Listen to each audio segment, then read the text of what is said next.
Il est minuit ici à Paris. Bonsoir à tous. Bienvenue sur France 24. Si vous nous rejoignez à la une de l'actualité ce soir, les États-Unis qui sont toujours dans l'attente.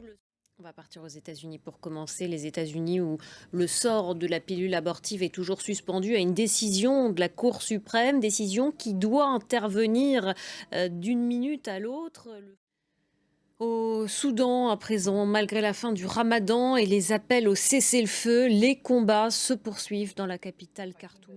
Et au cœur de ce chaos, eh bien, il y a des milliers de ressortissants étrangers qui sont pris au piège. Plusieurs centaines de Français sont concernés. Marc de Chalvron, Maryse Burgot et Annie Triboire. Et puis de leur côté, la Corée du Sud et le Japon ont envoyé plusieurs avions militaires à Djibouti pour tenter de rapatrier leurs ressortissants. David Gilbert. En France, à présent, je vous le disais dans les titres, plus de 40 ans après l'attentat meurtrier contre une synagogue rue Copernic, la cour d'assises spéciale a rendu son verdict. L'unique accusé, Hassan Diab, a été condamné en son absence à la réclusion criminelle à perpétuité. Regardez.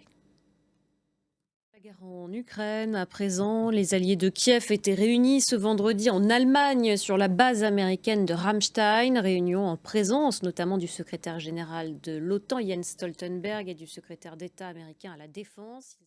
En bref, au Royaume-Uni, Dominique Raab a démissionné. Le vice-premier ministre était accusé de harcèlement moral par... On va partir en Afghanistan à présent, 1 an et demi après le retour des talibans dans le pays. La situation des femmes afghanes ne cesse de se dégrader. Dans une tribune au Monde publiée ce vendredi, plus de 350 personnalités demandent aux autorités françaises la mise en place d'un programme d'accueil humanitaire d'urgence.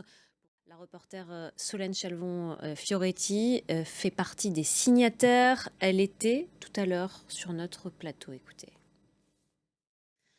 Et enfin, dans l'actualité également ce soir, cette vaste opération contre l'immigration clandestine programmée à Mayotte. Les autorités françaises entendent expulser 10 000 sans-papiers vers les îles voisines des Comores, d'où ils débarquent quotidiennement.